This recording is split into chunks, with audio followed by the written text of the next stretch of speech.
ವೀಕ್ಷಕರೇ, ಇವತ್ತು ನಾನು ಹೇಳ್ತಿರುವಂತ ಈ ಒಂದು ಘಟನೆ ಆಗಿದ್ದು 2018ರಲ್ಲಿ. ಈ ಒಂದು ಸ್ಟೋರಿ ಬಗ್ಗೆ ನೀವು ಈಗಾಗಲೇ ನಿಮ್ಮ ಈ ವಾಹಿನಿಯಲ್ಲಿ ನೋಡಿದ್ದೀರಿ. ಮತ್ತೆ ಈ ಒಂದು ಸ್ಟೋರಿಯನ್ನ ಹೇಳ್ತಾ ಇದ್ದೀರಾ ಅಂತ ಕೇಳಿದ್ರೆ ಬಹುಶಃ ತುಂಬಾ ಜನಕ್ಕೆ ಇದ್ರ ಬಗ್ಗೆ ಗೊತ್ತಿಲ್ಲ.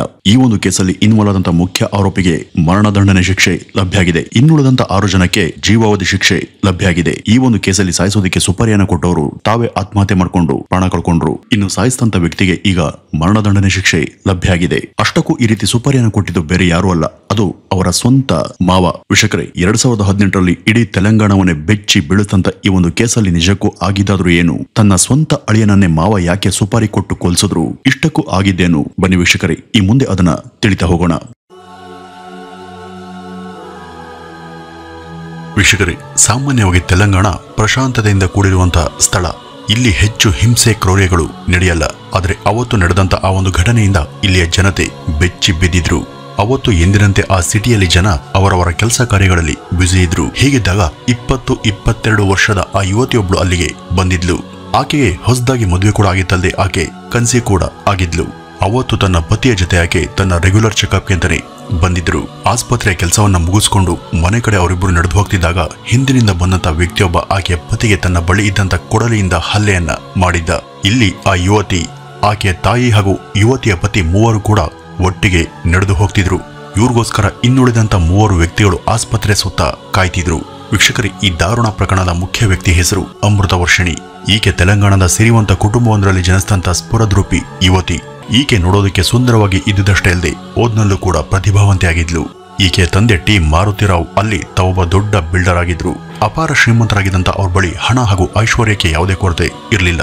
ಅವ್ರಿಗಿದ್ದಂತ 2 ಮಕ್ಕಳಲ್ಲಿ ಅಮೃತ ಹಿರಿಯವಳಾಗಿದ್ಲು. ಇವರಿದ್ದ ಏರಿಯಾ ಬಳಿನೇ ತರುಣ್ ಬಾಲಸ್ವಾಮಿ ಎಂಬಾತನೊಬ್ಬ ವಾಸಿಸ್ತಿದ್ದ. ಅವನು ಅಲ್ಲಿ ಖಾಸಗಿ ಕಂಪನಿಯೊಂದರಲ್ಲಿ ಕೆಲಸವನ್ನ ಮಾಡ್ತಿದ್ದ. ಈತನ ಪರಿವಾರದಲ್ಲಿ 5 ಜನ ಇದ್ರು. ಈತನಿಗೆ 3 ಮಕ್ಕಳಿದ್ರು. ಅವ್ರ ಪೈಕಿ 23 ವರ್ಷದ ಪ್ರಣಯ್ ಕುಮಾರ್ ದೊಡ್ಡವನಾಗಿದ್ದ. ಈ ಪ್ರಣಯ್ ನೋಡೋದಿಕ್ಕೆ ಸುಲಕ್ಷಣವಾಗಿದ್ದಂತ ಹ್ಯಾಂಡ್ಸಮ್ ತರುಣ. ಓದ್ನಲ್ಲೂ ಕೂಡ ಜಾಣನಾಗಿದ್ದಂತ ಅವನು ತನ್ನ ಗೆಳೆಯರ ವಲಯದಲ್ಲಿ ಉತ್ತಮ ಹೆಸರನ್ನ ಪಡೆದುಕೊಂಡಿದ್ದ. ಇವನು ಹಾಗೂ ಅಮೃತ ಇಬ್ರು ಕೂಡ ಒಂದೇ ಕಾನ್ವೆಂಟ್ ನಲ್ಲಿ ಓದ್ತಾ ಇದ್ರು. ಒಂದೇ ಕಡೆ ಓದಿ ಆಡಿ ಪಾಡಿ ಬೆಳೆದಿದ್ರಿಂದ ಚಿಕ್ಕಂದಿನಿಂದಲೂ ಕೂಡ ಇವರಿಬ್ಬರ ನಡುವೆ ಸ್ನೇಹ ಸಲಿಗೆಯ ಗೆಳೆತನ ಶುರುವಾಗಿ ಅದು ಪ್ರೀತಿ ಅನುರಾಗಕ್ಕೆ ತಿರುಗಿತ್ತು. ಇಬ್ರು ಕೂಡ ಪರಸ್ಪರ ಗಾಢವಾಗಿ ಪ್ರೀತಿಸೋದಿಕ್ಕೆ ಶುರು ಮಾಡಿದ್ರು. ಮುಂದೆ ಅವರು ಮದುವೆಯಾಗಿ ಒಟ್ಟಿಗೆ ಜೀವಿಸುವಂತ ಕನಸನ್ನು ಕೂಡ ಕಾಣ್ತಾರೆ. ಆದ್ರೆ ಅವ್ರಿಗೆ ಪ್ರೀತಿಯ ನಶೆಯಲ್ಲಿ ಮುಂದೆ ಏನಾಗಬಹುದು ಎಂಬ ಪರಿಣಾಮದ ಅರಿವೇ ಇರಲಿಲ್ಲ.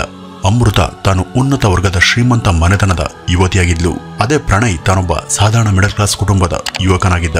ಸಾಮಾಜಿಕ ಅಂತಸ್ತಿನ ಹೋಲಿಕೆಯಲ್ಲಿ ಅಮೃತ ಪ್ರಣಯ್ಗಿಂತ ಸಾಕಷ್ಟು ಮೇಲಿದ್ಲು. ತನ್ನ ಮದುವೆ ಸಾಧ್ಯವೇ ಎಂಬ ಭಯ ಅಮೃತಳಲ್ಲಿತ್ತು. ಆಗೆಲ್ಲ ಪ್ರಣವ್ ಅವಳಿಗೆ ಧೈರ್ಯವನ್ನ ತುಂಬುತ್ತಿದ್ದ. ಹೈಸ್ಕೂಲ್ ಮುಗಿದ ಬಳಿಕ ಇಬ್ರು ಕೂಡ ಮುಂದೆ ಇಂಜಿನಿಯರಿಂಗ್ ಕಾಲೇಜನ್ನ ಸೇರೋದಕ್ಕೆ ನಿರ್ಧರಿಸಿದ್ರು. ಇಲ್ಲಿವರೆಗೂ ಆಕೆ ಮನೆಯವರಿಗೆ ಈ ಯಾವುದೇ ಸಂಗತಿ ಗೊತ್ತಿರಲಿಲ್ಲ. 2018ರಲ್ಲಿ ಅವರಿಬ್ಬರು ಯಾರಿಗೂ ತಿಳಿಸದೆ ಹತ್ತಿರದ ದೇವಸ್ಥಾನವೊಂದರಲ್ಲಿ ಮದುವೆ ಆಗ್ತಾರೆ. ಮದುವೆ ಬಳಿಕ ಮುಂದೆ ಯಾವುದಾದ್ರೂ ಒಳ್ಳೆಯ ಸಮಯ ನೋಡಿ ಈ ಬಗ್ಗೆ ಮನೆಯವರಿಗೆ ತಿಳಿಸೋದಕ್ಕೆ ಅವರು ಯೋಚಿಸಿದ್ರು. ಮದುವೆ ನಂತರ ಕೆಲ ಕಾಲ ಇಬ್ರು ಕೂಡ ಅವರವರ ಮನೆಯಲ್ಲಿ ಏನೂ ನಡೆದೇ ಇಲ್ಲ ಎನ್ನುವ ಹಾಗೆ ಜೀವಿಸ್ತಿದ್ರು. ಆದ್ರೆ ಅವರಿಬ್ಬರು ಇದ್ದದ್ದು ಒಂದೇ ಏರಿಯಾದಲ್ಲಿ ಆಗಿದ್ರಿಂದ ಈ ಒಂದು ವಿಷಯ ಹೆಚ್ಚು ಕಾಲ ರಹಸ್ಯವಾಗಿ ಉಳಿಯಲಿಲ್ಲ. ಅಮೃತಾಗಿದ್ದಂತ ಭಯಕ್ಕೆ ಪೂರಕ ಎನ್ನುವ ಹಾಗೆ ಈ ಒಂದು ವಿಷಯ ಆಕೆ ತಂದೆಗೆ ತಿಳಿದು ಹೋಯಿತು. ಅವರು ತಮ್ಮ ಪ್ರೀತಿಯ ಮಗಳು ಈ ರೀತಿ ತನ್ನ ಇಷ್ಟಕ್ಕೆ ವಿರುದ್ಧವಾಗಿ ಯಾರೋ ಅಸಹಾಯಕ ಹಾಗೂ ಕೆಳವರ್ಗದ ಯುವಕನನ್ನ ಪ್ರೀತಿ ಮಾಡಿ ಮದುವೆಯಾಗಿದ್ದು ಅವ್ರಿಗೆ ಪಥ್ಯವಾಗದಂತ ಸಂಗತಿಯಾಗಿತ್ತು. ತಾವಿಷ್ಟು ಪ್ರೀತಿಯನ್ನು ಕೊಟ್ಟು ಸಾಕಿ ಸಲುಹಿದಂತ ಮಗಳು ಎಸಗಿದಂತ ಈ ಒಂದು ದ್ರೋಹದಿಂದಾಗಿ ಅವರು ತೀವ್ರವಾಗಿ ಮರುಗಿದ್ರು. ಅವರು ಇಂಥ ಒಂದು ಸ್ವಭಾವವನ್ನು ಆಕೆಯಿಂದ ಕನಿಷ್ಠ ನಿರೀಕ್ಷೆ ಕೂಡ ಮಾಡಿರಲಿಲ್ಲ. ಅವಳ ಮದುವೆಯ ಬಗ್ಗೆ ದೊಡ್ಡ ಕನಸು ಯೋಜನೆ ಹೊಂದಿದಂತ ಅವರು ಅದು ಈ ರೀತಿಯಲ್ಲಿ ಕೊನೆಯಾಗುತ್ತೆ ಅಂತ. ಆದ್ರೆ ಅದನ್ನೆಲ್ಲ ಅಮೃತ ಒಂದೇ ಕ್ಷಣದಲ್ಲಿ ಒಡೆದುಹಾಕಿದ್ಲು. ಇಷ್ಟೆಲ್ಲ ಆದ್ಮೇಲೆ ಅವರು ಅವಳ ಮದುವೆಯನ್ನ ಒಪ್ಪಿ ಸ್ವೀಕರಿಸಲು ರೆಡಿ ಇರಲಿಲ್ಲ. ಅವರು ತಮ್ಮ ಪತ್ನಿಯ ಜೊತೆ ಸೇರಿ ಮಗಳಿಗೆ ಕನ್ವಿನ್ಸ್ ಮಾಡೋದಿಕ್ಕೆ ಪ್ರಯತ್ನ ಪಟ್ರು. ನೋಡು, ಆಗಿದ್ದಾಯ್ತು. ಈ ಒಂದು ಮದುವೆ ಕೆಟ್ಟ ಕನಸು ಅಂತ ಭಾವಿಸಿ ಅದನ್ನೆಲ್ಲ ಮರ್ತ್ಬಿಡು.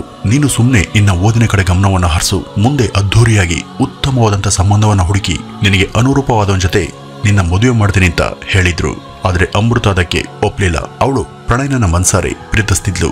ಯಾವ ಕಾರಣಕ್ಕೂ ಅವನನ್ನ ತೊರೆದು ಬರೋದಿಕ್ಕೆ ಆಕೆ ಸಿದ್ಧ ಇರಲಿಲ್ಲ. ಇತ್ತ ಪ್ರಣಯನ ತಂದೆ ತಾಯಿ ಇಬ್ರು ಕೂಡ ತನ್ನ ಮಗ ಯೋಗ್ಯತೆಯನ್ನ ಮೀರಿ ಸಿರಿವಂತ ಸಂಬಂಧದ ಹುಡುಗಿಯೊಬ್ಬಳನ್ನ ಮದುವೆಯಾದದ್ದು ಅವ್ರಿಗೂ ಕೂಡ ಇಷ್ಟ ಇರಲಿಲ್ಲ.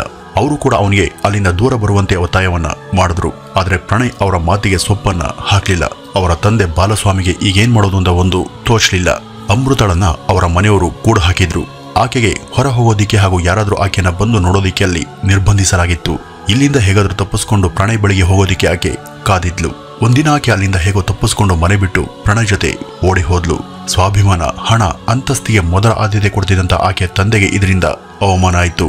ಅವರು ತಮ್ಗಿದ್ದಂತ ಪವರನ್ನ ಬಳಸಿ ಸುತ್ತನೂ ಕೂಡ ಹುಡುಕೋದಿಕ್ಕೆ ಪ್ರಯತ್ನ ಪಟ್ರು. ಅವ್ರಿಗೆ ಏನಾದ್ರೂ ಆಗ್ಲಿ ತಮ್ಮ ಮಗಳು ತಮ್ಮ ಬಳಿಗೆ ಬರೋದು ಮಾತ್ರ ಬೇಕಿತ್ತು. ಇದಕ್ಕಾಗಿ ಅವರು ಪ್ರಣಯ್ಗೆ ಅವಳನ್ನ ಬಿಡುವಂತೆ 3 ಕೋಟಿ ರೂಪಾಯಿಗಳ ಹಣ ಆಮಿಷವನ್ನ ಒಡ್ಡಿದ್ರು. ಇಷ್ಟು ಹಣ ಕೊಟ್ಟರೆ ಪ್ರಣಯ್ ತನ್ನ ದಾರಿಗೆ ಬಂದು ಮಗಳನ್ನ ಬಿಟ್ಕೊಡ್ತಾನೆ. ಬಡ ವರ್ಗದವನಾದಂತ ಅವನು ತನ್ನ ಜೀವಮಾನವಿಡೀ ದುಡಿದ್ರೂ ಕೂಡ ಸಂಪಾದನೆ ಮಾಡೋದಕ್ಕೆ ಸಾಧ್ಯ ಇಲ್ಲ ಅಂತ ಅವರು ನಂಬಿದ್ರು. ಆದ್ರೆ ಪ್ರಣಯ್ ಹಣಕ್ಕೆ ಸೋಲುವಂತ ವ್ಯಕ್ತಿಯಾಗಿರ್ಲಿಲ್ಲ. ಅವರು ಕೊಟ್ಟಂತ 3 ಕೋಟಿ ರೂಪಾಯಿಗಳ ಆಫರ್ ಅನ್ನ ತಿರಸ್ಕಾರ ಮಾಡೋದಂತ ಪ್ರಣಯ್ ತನ್ನ ಪ್ರಾಣ ಇರೋವರೆಗೂ ಅಮೃತಳನ್ನ ಬಿಟ್ಟು ಕೊಡುವ ಮಾತೇ ಇಲ್ಲ ಅಂತ ಹೇಳಿದ್ದ. ಅವನ ಮಾತು ಕೇಳಿ ಅಮೃತಳ ತಂದೆ ಅಲ್ಲಿಂದ ಏನು ಮಾತನಾಡದೆ ಹೊರಟು ಬಂದ್ರು. ಈ ಪ್ರಣಯ್ ತನ್ನ ಜೀವ ಇರುವವರೆಗೂ ಅಮೃತಳನ್ನ ಬಿಟ್ಕೊಡಲ್ಲ ಅಂತ ಆತ ಹೇಳಿದಂತ ಮಾತು ಅವರ ತಲೆಯಲ್ಲಿ ಸುಳಿದಾಡಿತ್ತು. ಅವರೀಗ ಬೇರೆಯದೇ ಯೋಚನೆಯಲ್ಲಿದ್ರು. ಈ ಪ್ರಣಯನನ್ನೇ ಮುಗಿಸ್ಬಿಟ್ರೆ ಆಗ ಅಮೃತ ಬೇರೆ ದಾರಿ ಇಲ್ಲದೆ ತಮ್ಮ ಬಳಿಗೆ ಬಂದೇ ಬರ್ತಾಳೆ ಅಂತ ಯೋಚಿಸಿದಂತ ಅವರು ಈಗ ಒಂದು ಖತರ್ನಾಕ್ ಯೋಜನೆಯನ್ನ ಹಾಕ್ತಾರೆ. ಇದೆಲ್ಲ ಆಗುವ ಹೊತ್ತಿಗೆ ಪ್ರಣಯ್ ಹಾಗೂ ಅಮೃತ ಇಬ್ರು ಕೂಡ ಮದುವೆಯಾಗಿ 2 ತಿಂಗಳು ಮೇಲಾಗಿತ್ತು. ಒಮ್ಮೆ ತನ್ನ ತಾಯಿಗೆ ಕರೆ ಮಾಡದಂತ ಅಮೃತ ತಾಯಿಯೊಂದಿಗೆ ಬಹಳ ದಿನಗಳ ಬಳಿಕ ಮನ ಬಿಚ್ಚಿ ಮಾತನಾಡಿದ್ಲು. ಆದ್ರಿಂದ ಈಗ ಅಮೃತಳ ಮನಸ್ಸಿಗೆ ನಿರಾಳತೆ ಸಿಕ್ಕಿತ್ತು. ಈ ಒಂದು ವಿಷಯ ಪ್ರಣಯ್ಗೂ ಕೂಡ ಗೊತ್ತಾಗಿ ಅವನು ಕೂಡ ಅದಕ್ಕೆ ಸಂತಸವನ್ನ ವ್ಯಕ್ತಪಡಿಸಿದ್ದ. ಇದಾದ ಬಳಿಕ ವಾರದಲ್ಲಿ 2 ಸಲ ಅವರ ತಾಯಿ ಆಕೆಗೆ ಕರೆ ಮಾಡಿ ಮಾತನಾಡ್ತಿದ್ರು. ಈ ಬಗ್ಗೆ ಅಮೃತಳ ತಾಯಿ ತನ್ನ ಪತಿ ಮಾರುತಿರಾವ್ಗೂ ತಿಳಿಸ್ತಿದ್ಲು. ಈ ಮಾರುತಿರಾವ್ ಕೂಡ ಅದನ್ನ ಕೇಳಿಸ್ಕೊಂಡು ಸಮಾಧಾನದಿಂದನೇ ಇರುವಂತೆ ಕಾಣ್ತಿದ್ರು. ಅಮೃತಗೆ ಈಗ ತನ್ನ ತಂದೆ ಮೇಲೂ ಕೂಡ ನಂಬಿಕೆ ಮೂಡೋದಿಕ್ಕೆ ಶುರುವಾಗಿತ್ತು. ಒಂದು ದಿನ ಅಮೃತ ತನ್ನ ತಂದೆ ಜೊತೆ ಕೂಡ ಕರೆಯ ಮುಖಾಂತರ ಮಾತನಾಡಿದ್ಲು. ಆಗ ಮಾರುತಿರವರವರು, ನೋಡು, ನನಗೆ ನಿಮ್ಮ ಮದುವೆ ಬಗ್ಗೆ ಯಾವುದೇ ತಕರಾರಿಲ್ಲ. ಅದು ನನ್ನಿಷ್ಟದ ರೀತಿ ಅದ್ದೂರಿಯಾಗಿ ನಡೆಯಲಿಲ್ಲ ಅನ್ನೋದಷ್ಟೇ ನನ್ನ ಕೊರಗು.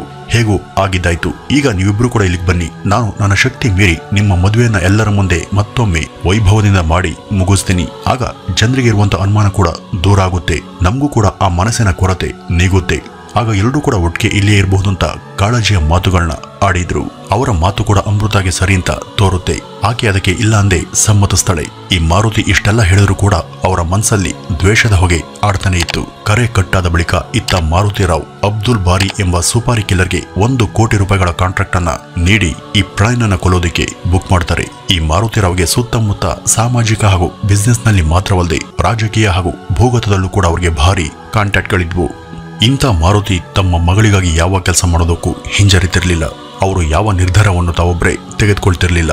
ತಮ್ಮ ಸೋದರರಾದಂಥ ಶ್ರವಣ್ ರಾವ್ ಹಾಗೂ ಸಮುದ್ರರಾವ್ ಎಂಬುವರ ಜೊತೆ ಕುಳಿತು ಸಮಾಲೋಚನೆ ಮಾಡಿನೇ ಅವರು ಯಾವುದೇ ನಿರ್ಣಯಕ್ಕೆ ಬರ್ತಿದ್ರು. ಹಾಗೇನೆ ಪ್ರಣಯನನ್ನ ಕೊಲ್ಲುವಂತ ಈ ಒಂದು ನಿರ್ಧಾರವನ್ನು ಕೂಡ ಅವರು ಇವರಿಬ್ಬರ ಜೊತೆ ಚರ್ಚೆ ಮಾಡಿನೇ ಅಬ್ದುಲ್ಗೆ 15 ಲಕ್ಷ ರೂಪಾಯಿಗಳ ಅಡ್ವಾನ್ಸ್ ಅನ್ನ ಕೊಟ್ಟು ಈ ಒಂದು ಕೆಲಸಕ್ಕೆ ಬುಕ್ ಮಾಡಿದ್ರು. ಅಬ್ದುಲ್ ಈ ಹಣ ಪಡೆದು ಶೂಟರ್ ಸುಭಾಷ್ ಎಂಬಾತನಿಗೆ ತಿಳಿಸಿದ್ದ. ಮೊದಲು ಅವರಿಬ್ರು ಕೂಡ ಪ್ರಣಯನನ್ನ ಅಪಹರಿಸಿಕೊಳ್ಳೋದಕ್ಕೆ ಪ್ಲಾನ್ ಮಾಡಿದ್ರು. ಹಾಗಾಗಿ ಸದಾ ಅವನ ಮೇಲೆ ಕಣ್ಣಿಟ್ಟಿದ್ರು. ಆದ್ರೆ ಅವ್ರಿಗೆ ಈ ಒಂದು ಅವಕಾಶ ಸರಿಯಾಗಿ ಸಿಗ್ಲೇ ಇಲ್ಲ. ಪ್ರಣಯ್ ಅವತ್ತು ಹತ್ಯೆಯಾಗುವಂತ 4 ದಿನಗಳ ಮುನ್ನ ಅಷ್ಟೇ ಅಮೃತ ತಾನು 4 ತಿಂಗಳ ಗರ್ಭಿಣಿ ಎಂಬ ಸಂಗತಿ ಅಮೃತಳಿಂದ ಅವರ ತಾಯಿಗೂ ಹಾಗೂ ಅವರಿಂದ ಮಾರುತಿಗೆ ಗೊತ್ತಾಗಿತ್ತು. ಈ ಒಂದು ವಿಷಯ ಗೊತ್ತಾದ ಮಾರುತಿ ಇನ್ನಷ್ಟು ಕ್ಷುದ್ರರಾಗಿದ್ರು. ವೀಕ್ಷಕರೇ, ಹೊತ್ತು 2018 ಸೆಪ್ಟೆಂಬರ್ 14 ಸಂಜೆ 4 ಗಂಟೆ ಸುಮಾರಿಗೆ ಅಮೃತ ಹಾಗೂ ಪ್ರಣಯ್ ಇಬ್ರು ಹತ್ತಿರದ ಆಸ್ಪತ್ರೆಗೆ ರೊಟೀನ್ ಚೆಕಪ್ ಅಂತ ಹೋಗುವ ಬಗ್ಗೆ ಅಮೃತ ತನ್ನ ತಾಯಿಗೆ ತಿಳಿಸಿದ್ಲು. ಇದನ್ನ ಆಕೆ ತನ್ನ ಪತಿ ಮಾರುತಿರಾವ್ಗೂ ತಿಳಿಸಿದ್ಲು. ಇದನ್ನೇ ಆತ ಅಬ್ದುಲ್ ಹಾಗೂ ಸುಭಾಷ್ಗೆ ತಿಳಿಸಿದಾಗ ಅವರು ಪ್ರಣಯನನ್ನ ಅಪಹರಿಸುವ ಬದಲು ಆಸ್ಪತ್ರೆ ಮುಂದೆನೆ ಕೊಲ್ಲೋದಿಕ್ಕೆ ಯೋಜಿಸಿದ್ರು. ಈ ಒಂದು ಹತ್ಯೆಯಲ್ಲಿ ತನ್ನ ಪಾತ್ರವಿಲ್ಲ, ತಾನು ನಿರ್ದೋಷಿ ಅಂತ ನಿರೂಪಿಸುವ ಸಲುವಾಗಿ ಮಾರುತಿ ಅವತ್ತು ಇದರ ಹತ್ತಿರ ತಾನೆಲ್ಲೂ ಕೂಡ ಸುಳಿದೆ ತನ್ನ ಪಾಡಿಗೆ ತಾನು ಬಿಸ್ನೆಸ್ ಮೀಟಿಂಗ್ ನಲ್ಲಿ ಭಾಗಿಯಾಗಿದ್ದ. ಅವತ್ತು ಅಮೃತಳ ತಾಯಿ ಕೂಡ ಅಮೃತ ಹಾಗೂ ಅಳಿಯ ಪ್ರಣಯರ ಜೊತೆನೆ ಇದ್ರು. ಚೆಕಪ್ ಅನ್ನ ಮುಗಿಸಿ ಅವರು ಹೊರ ಬರ್ತಿದ್ದ ಹಾಗೇನೆ ಇತ್ತ ಅಬ್ದುಲ್ ಕೊಡಲಿ ಹಿಡಿದು ಪ್ರಣಯನ ಹಿಂದಿನಿಂದ ನಡೆದು ಬಂದು ಅವನ ಎದೆ ಕುತ್ತಿಗೆ ಮೇಲೆ ಹಲ್ಲೆ ಮಾಡಿದ್ದ. ಇದ್ಯಾವುದನ್ನು ಕೂಡ ನಿರೀಕ್ಷೆ ಮಾಡದಂತ ಪ್ರಣಯ್ಗೆ ಇದರಿಂದ ತಪ್ಪಿಸಿಕೊಳ್ಳೋದಕ್ಕೆ ಅಲ್ಲಿ ಅವಕಾಶ ಸಿಗ್ಲಿಲ್ಲ. ಇಡೀ ಭೀಕರ ದೃಶ್ಯ ಆಸ್ಪತ್ರೆಯ ಮುಂದೆ ಇದ್ದಂತ ಸಿಸಿಟಿವಿಯಲ್ಲಿ ಸೆರೆಯಾಗಿತ್ತು. ತಂದೆ ಆಗುವಂತ ಖುಷಿಯಲ್ಲಿ ಇದ್ದಂತ 24 ವರ್ಷದ ಪ್ರಣಯ್ ಅವತ್ತು ಈ ಕೊಲೆಗಡುಕರ ಕೈಲಿ ಅನ್ಯಾಯವಾಗಿ ಹೆಣವಾಗಿ ಹೋಗಿದ್ದ. ಅಮೃತ ಪತಿಯ ಶವದ ಮುಂದೆ ಕುಸಿದು ಬಿಕ್ಕಿ ಬಿಕ್ಕಿ ಅಳ್ತಾ ಇದ್ಲು. ಈ ಒಂದು ಘಟನೆ ಪೊಲೀಸರವರೆಗೂ ಹೋಗಿ ಇದಕ್ಕೆಲ್ಲ ತನ್ನ ತಂದೆ ಹಾಗೂ ಅವರ ಸೋದರರಾದಂತ ನಿರ್ಧಾರನೇ ಕಾರಣ ಅಂತ ಅಮೃತ ನೇರವಾಗಿ ಪೊಲೀಸರಿಗೆ ತಿಳಿಸಿದ್ಲು. ಈ ಒಂದು ಘಟನೆ ಇಡೀ ತೆಲಂಗಾಣದಲ್ಲಿ ಸುದ್ದಿಯಾಯಿತು. ಜನರು ಈ ಒಂದು ಕೇಸ್ ಬಗ್ಗೆ ತಿಳಿದು ಈ ಒಂದು ಸಾವಿನಿಂದ ಕಂಗಾಲಾದ್ರು. ಕೋಪದಿಂದ ಇದಕ್ಕೆ ನ್ಯಾಯ ಸಿಗಬೇಕು ಅಂತ ಆಗ್ರಹಗಳು ತೆಲಂಗಾಣದ ತುಂಬಾ ಕೇಳಿಬಂದ್ವು. ಮುಂದೆ ಪೊಲೀಸ್ ಈ ಹತ್ಯೆಗೆ ಸಂಬಂಧಪಟ್ಟಂತೆ ಮುಖ್ಯ ವ್ಯಕ್ತಿಗಳಾದಂಥ ಮಾರುತಿರಾವ್, ಶ್ರವಣ್ ರಾವ್ ಹಾಗೂ ಸಮುದ್ರರಾವ್, ಅಬ್ದುಲ್ ಬಾರಿ, ಸುಭಾಷ್ ಶರ್ಮಾ, ಅಸ್ಗರ್ ಅಲಿ ಮತ್ತು ಮೊಹಮ್ಮದ್ ಕರೀಂ ಎಂಬುವರನ್ನ 2 ವಾರಗಳಲ್ಲಿ ಬಂಧಿಸಿದ್ರು. ತನ್ನ ಮಗಳಿಂದ ತನ್ನನ್ನ ಕಿತ್ಕೊಂಡಂತ ಅವನಿಗೆ ತಾನು ನನಗೆ ಸರಿ ಅನ್ಸಿದ್ದನ್ನೇ ಮಾಡದೆ ನಾನು ಕೊಟ್ಟ 3 ಕೋಟಿ ರೂಪಾಯಿಗಳನ್ನ ಪಡೆದಿದ್ರೆ ಅವನಿಗೆ ಈ ಗತಿ ಬರ್ತಾನೆ ಇರಲಿಲ್ಲ. ನನಗೆ ಈ ಕೃತ್ಯದ ಬಗ್ಗೆ ಯಾವುದೇ ಪಶ್ಚಾತ್ತಾಪ ಇಲ್ಲ. ನಾನು ಸರಿಯಾದದನ್ನೇ ಮಾಡಿದೆ ಅಂತ ನನಗೆ ನಂಬಿಕೆ ಇದೆ ಅಂತ ಮಾರುತಿ ಪೊಲೀಸ್ಗೆ ಹೇಳಿದ್ರು. ನಂತರ ಇವರಿಗೆಲ್ಲ ಅವರವರ ಅಪರಾಧದ ಅಡಿ ಶಿಕ್ಷೆ ಪ್ರಕಟ ಆಯಿತು. ಮುಂದೆ 2019ರಲ್ಲಿ ಮಾರುತಿರಾವ್ ತಾವು ಬೇಲ್ನಿಂದ ಹೊರಬಂದ್ರು. ಈ ಒಂದು ಕೇಸ್ ಕೋರ್ಟ್ನಲ್ಲಿ ಮುಂದುವರೆದಿದೆ. ಇತ್ತ ಈ ನಡುವೆ ಅಮೃತಗೊಂದು ಮಗು ಕೂಡ ಆಯಿತು ಹಾಗೂ ಆಕೆ ತನ್ನ ಪತಿಯ ಸಾವಿಗೆ ನ್ಯಾಯವನ್ನ ಬೇಡದನೆ ಬಂದಿದ್ದಾರೆ.